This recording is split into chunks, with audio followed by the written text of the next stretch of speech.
Welcome to the Great Detectives of Old Time Radio. From Boise, Idaho, this is your host, Adam Graham.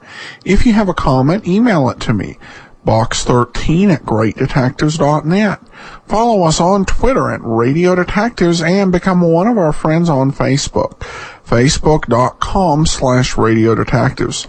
A couple things before we get started. We're beginning our Christmas programs today, and if you'd like even more Christmas programs, check out thewar.greatdetectives.net. And from now until Christmas Day, be 11 separate wartime Christmas programs. I also want to encourage you, as you're making your travel plans for the holidays and into the new year, remember JohnnyDollarAir.com. It's a Priceline affiliate. Which means that if you find a deal there, which you can do either by searching the published fares or by naming your own price, part of your purchase price goes to support the Great Detectives of Old Time Radio. So remember, when you're planning travel, check JohnnyDollarAir.com first. Well, folks, it's kind of hard to make a good detective program Christmas show. The warmth of Christmas time is usually a pretty far cry from the usual plots of most detective programs, which I think is part of the reason why so many never get a special. And it's possible, it really is possible for things to go wrong, for you to have a show that just seems goofy or in really poor taste, such as the first Johnny Dollar Christmas special in 1949. However, I say that this is probably near the top my favorite detective program Christmas shows, without actually departing too much from the normal setup. So let's go ahead and take a listen. We're going to go back to December 19th of 1955 as we begin the Nick Shern matter, parts 1 and 2. From Hollywood, it's time now for Johnny Dollar. Don Wilkins, Johnny. Tri-Mutual Limited. Oh, hi, Don. Thanks for the Christmas present. Well, just don't take out the cork near an open flame. Yeah. Say, do you know anything about a guy named Mel Pryker? Nothing good about him. Why? Got himself killed last night. Murdered. Pryker was born to be murdered. Maybe so, but not at our expense. We're holding a $100,000 policy on him. Wow. Who's the beneficiary? His partner, Nick Shern. Nick Shern. You picked a fine pair of rats. Yeah, I know that now. The New York police are holding Shern, but they've got no evidence. Go down there and check it out for us, Johnny. If Nick did the killing, we're off the hook. Any witnesses? One, apparently, the hat check girl in that nightclub of theirs. What's her story? I wish I knew. She's disappeared. We gotta find her, Johnny, before some of Nick's hoodlums find her. Don, maybe they already have.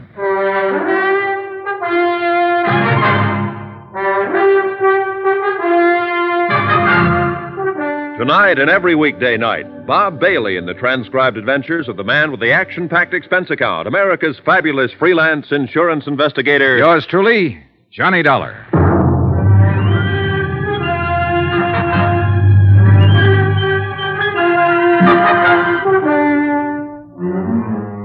Expense account submitted by Special Investigator Johnny Dollar to the Home Office Tri-Mutual Insurance Limited, Hartford, Connecticut. The following is an account of expenditures during my investigation of the Nick Shern matter.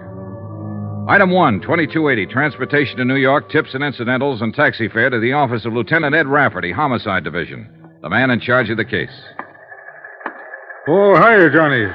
How have you been? Not bad, Ed. How's the homicide business? Terrible. Did you look at that teletype? Shoplifting. 5 complaints right in a row. The week before Christmas, that's all we get. Shoplifters. Mel Pryker wasn't shoplifting. Oh, you working on it, Johnny? Yeah, the insurance angle.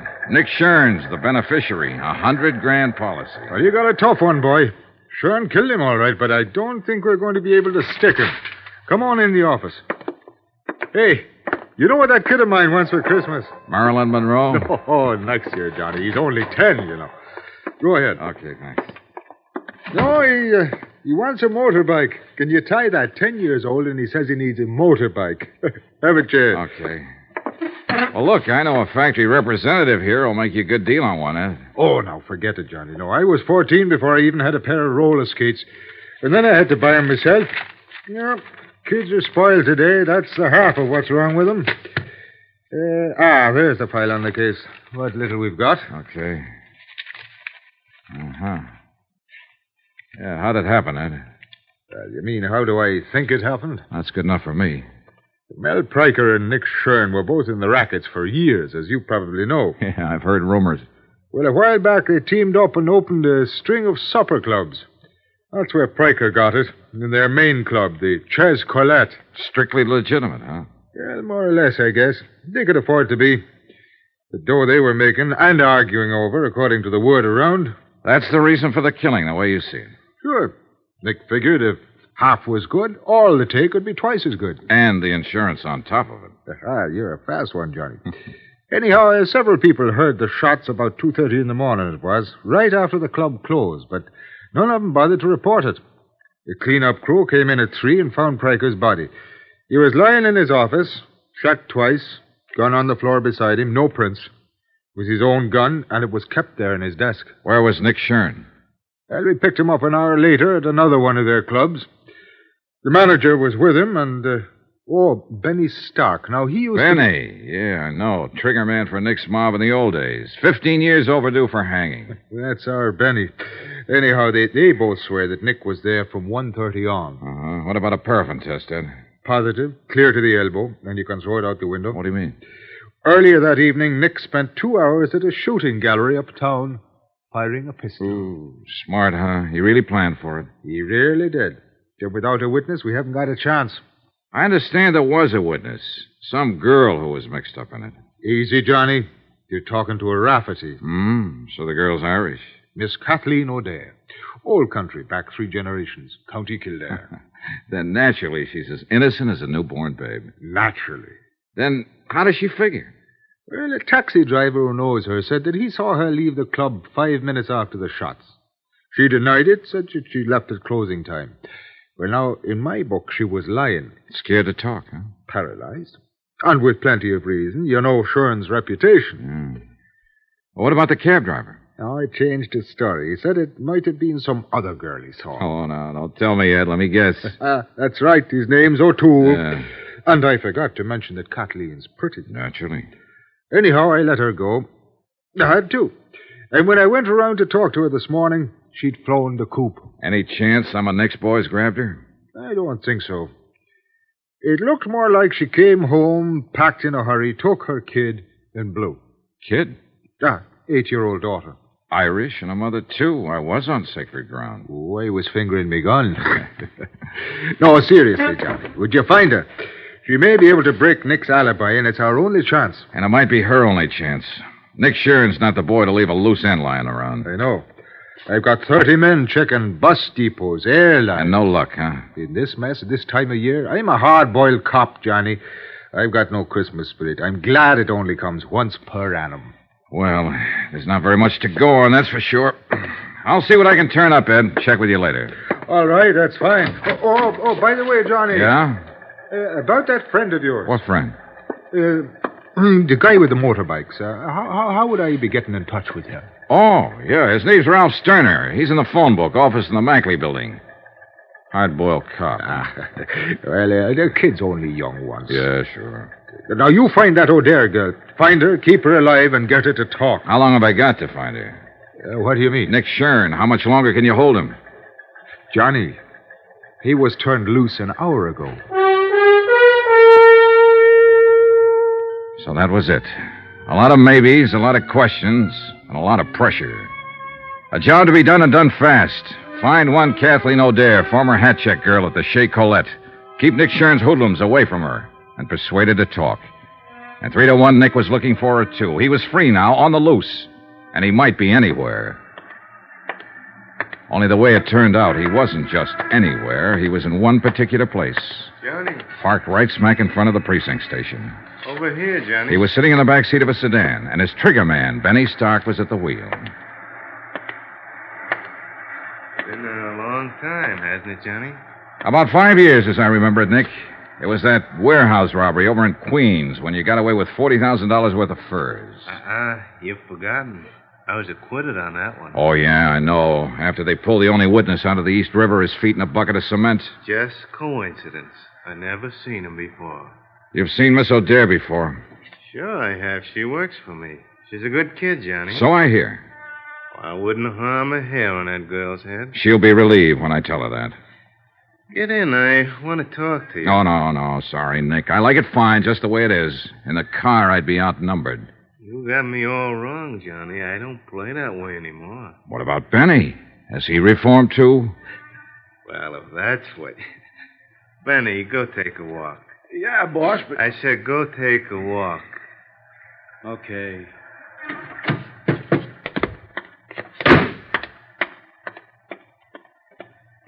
Get in, Johnny.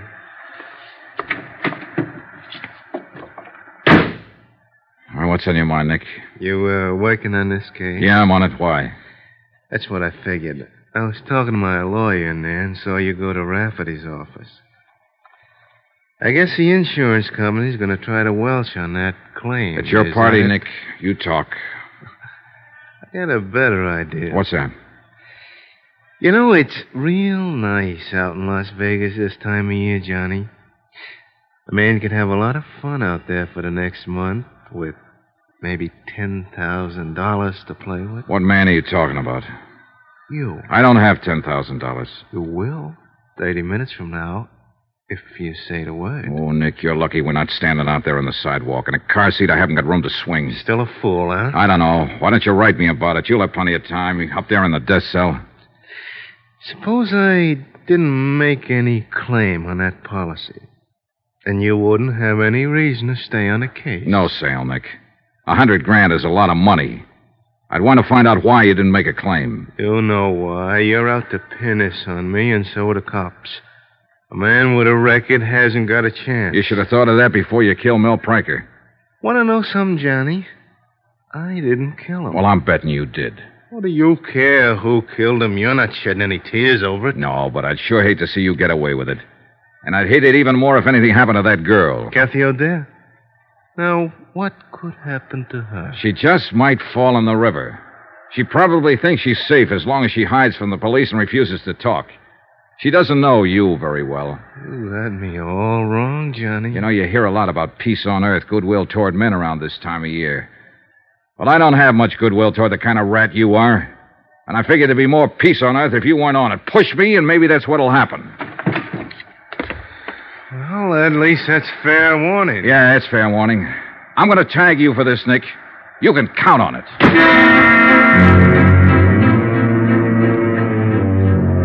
Expense account item 2, $2.40. Taxi to the East Side rooming house of Kathy O'Dare. I didn't have much hope of turning up anything. Ed Rafferty and his men had already been through the place inch by inch. But it was the only starting point I had. The landlady was out, and a uniformed policeman led me into Kathy's flat. I spent an hour and a half and got nowhere. I went through her mail, bills, advertisements, casual notes from men she'd met at the club. But nothing personal, not even a postcard. There were no pictures, photographs of Kathy or her daughter anywhere in the flat. She'd made a clean sweep, then left in a hurry. And obviously, she didn't mean to be found. But I had to find her, and fast. It was dusk when I left. The street lamps were on, and the colored Christmas lights in the windows along the block. Snow was falling in big, soft, gentle flakes, and there was a holiday feeling in the air. It was neither the time nor the setting for murder. Big contribution, son.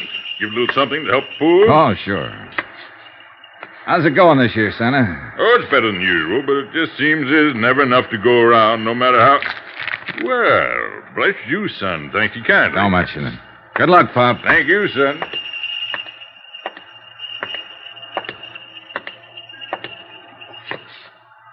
Well, the city ought to clean the streets better.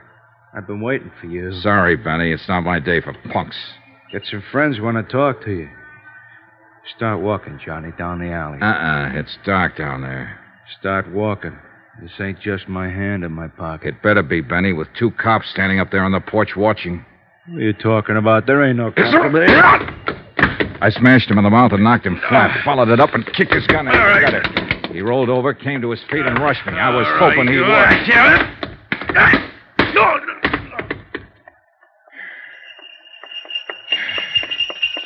He have that coming, son? He had it coming. Well, he sure did get it. Yeah. Hey, you know something, Pop? I think Benny wants to make a contribution to help the poor. Well, he ain't saying no. Oh, he's a good boy, at the moment at least. Here you go. That ought to help some. 3, 4, $500. Put it where it'll do the most good. Well, Merry Christmas, son. Happy New Year. Yeah, same to you, Pop, and many more of them. Hey, taxi!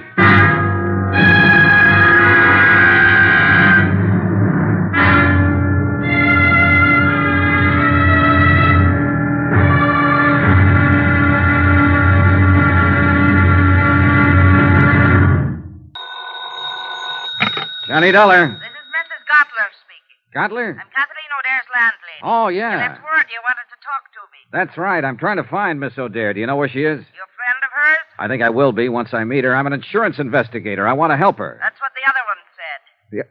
What do you mean? What other one? Fella that come up here a while ago, short, mean-faced, shifty-eyed. Benny Stark? Was that his name? He didn't say, Mr. Dollar. I guess he was too busy. Busy? Doing what? Breaking my good right arm.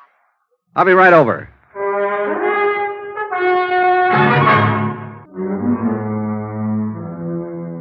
From Special Investigator Johnny Dollar, New York City, to the Home Office, Tri-Mutual Insurance Limited, Hartford, Connecticut. Assignment, the Nick Shern matter. Expense account continued.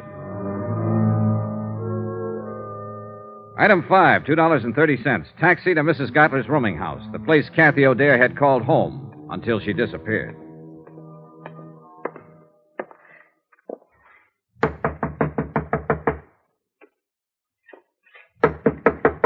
Come in.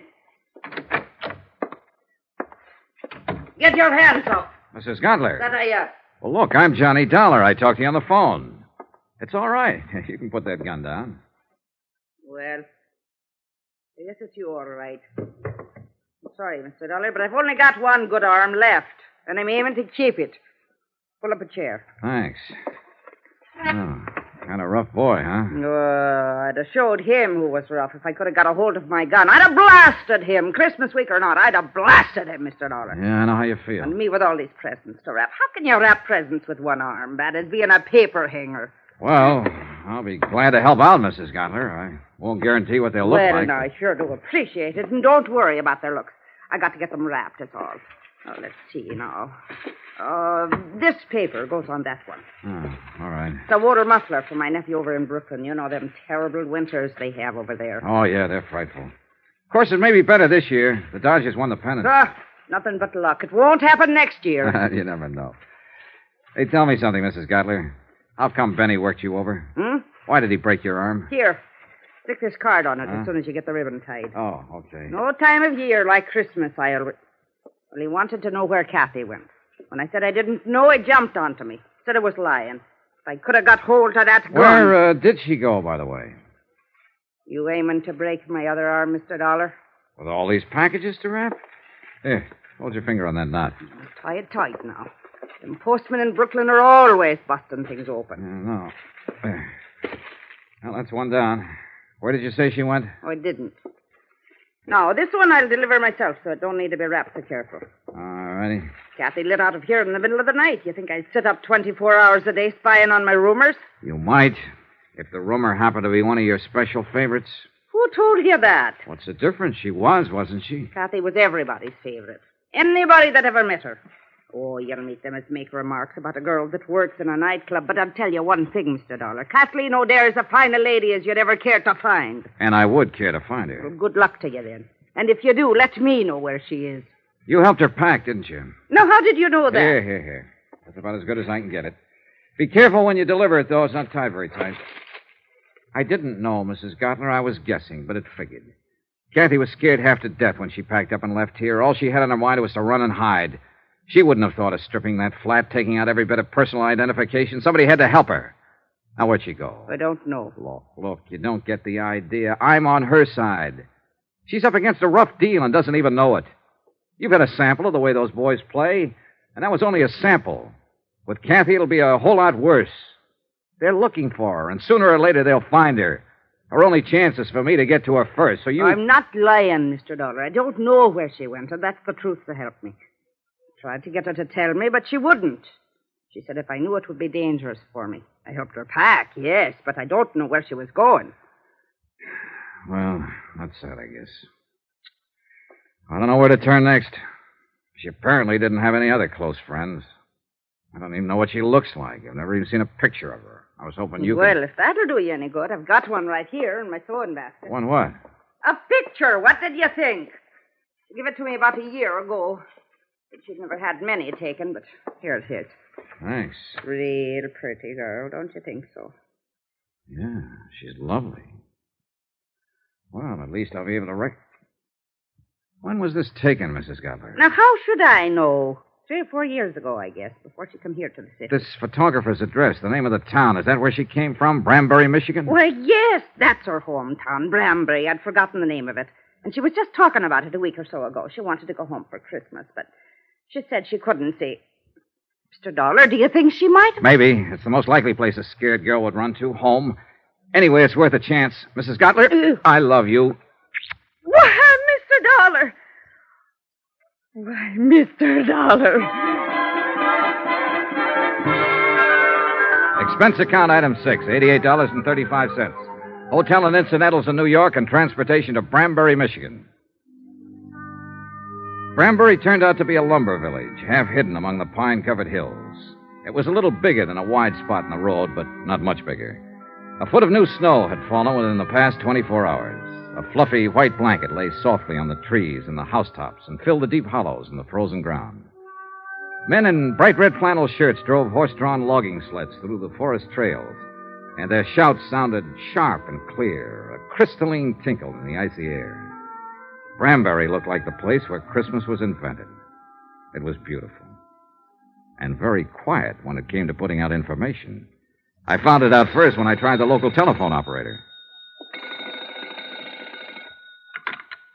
Number, please. I just checked in here at the hotel, operator. There doesn't seem to be a phone book, so... People steal them, that's why. Traveling people going through. Oh, souvenir hunters, I suppose. How's that? Look, I wanted to call the O'Dares. Could you It's put... not O'Dares. There ain't but one. That's old Mike. Oh, and that's the one I want to call. Would you mind ringing him? Won't do no good. He ain't there. He's slabbing up at number 4 mill today. Well, actually, it's his daughter I want to talk to. Daughter? Yeah, that's right, Kathleen. Do you know her? Just growed up with her's all. Oh, well, would you You a mind... friend of hers? No, I've never met her, Where but you from? I came here from New York, What's but your name? Johnny Dollar. Now, would you please ring She Kathleen don't live here. She lives in New York City. I know where she lives. And what give you the idea she'd be up here? I'm psychic. You're what? Look, where can I get in touch with her? I wouldn't know anything about it, Mr. Dollar, and I can't give out that kind of information. You better go on back to New York and write her a letter. Let me talk to your supervisor. Supervisor? Well, I'm all there is, so I guess that's me. Start talking. Forget it. You're welcome. I got the same kind of runaround from the hotel proprietor. As soon as I mentioned Kathy, he suddenly forgot his own name, age, and the time of day. One thing sure, this town took care of its own. I wondered if the law in Branbury would take the same attitude. I decided I'd better go find out. As it happened, I didn't have far to go. On the sidewalk in front of the hotel, the law came to me. Just a second there, mister. Hmm? Like to have a little talk with you, if you don't mind. All right. Quite a change to find somebody here who wants to talk.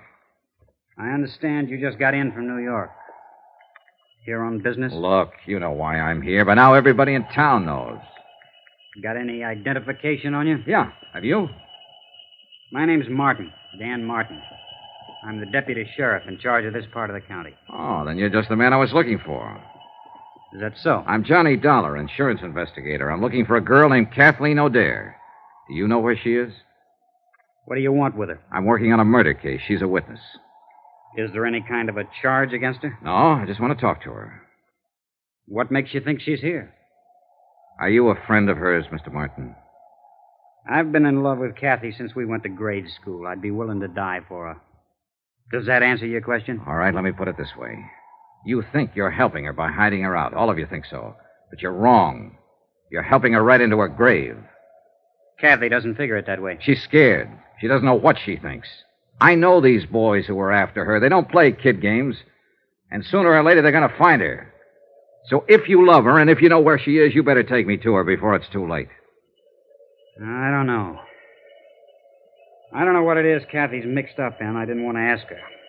But I know it isn't the police she's afraid of. And I don't think it's you. No, at the time she ran out, I wasn't even in the picture.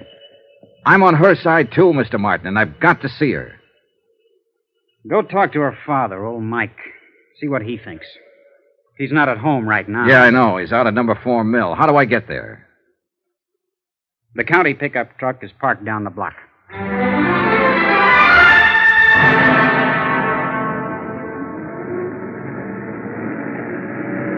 The tire chains bit into the packed snow and pushed the 4 miles of logging road behind us. It was late afternoon, and the sun had dropped behind the timbered slopes, throwing a pale sheet of cold yellow against the western sky. Here and there, a few scattered lights were coming on, in the windows of the village and the bunkhouses of the lumber camps. Bright white sparks against the darkening shadows. Emptiness, loneliness, and somewhere in it a frightened girl in hiding. A girl who'd run away from the city of 100 million lights and from an unsolved murder.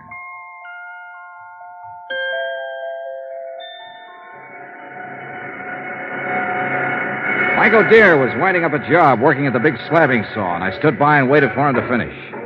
Be right with you, Mr. Dollar. This is the last one. Okay.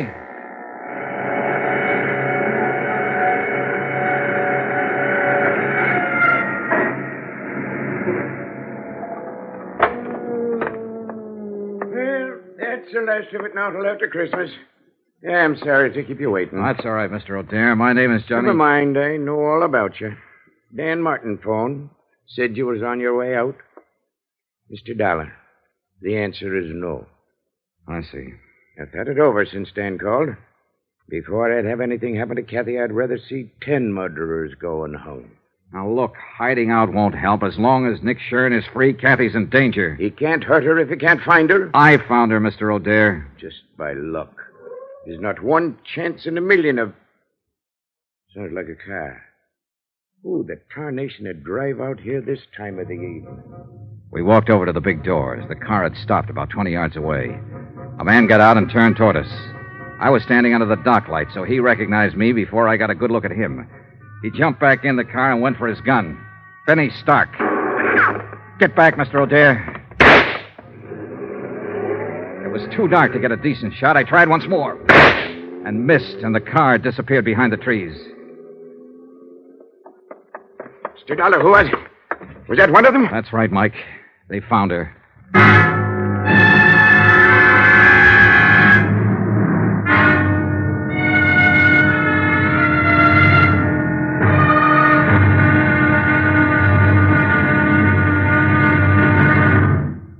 There'll be another intriguing episode in our story of the Nick Shern matter tomorrow. Tomorrow, a lonely vigil in the snow. A killer prowls the night. And a lovely lady vanishes. Join us, won't you? Yours truly, Johnny Dollar.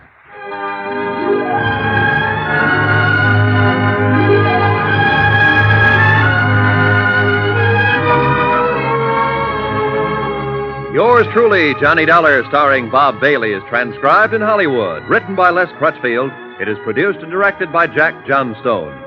Be sure to join us tomorrow night, same time and station, for the next exciting episode of Yours truly, Johnny Dollar. This is Roy Rowan speaking.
Welcome back.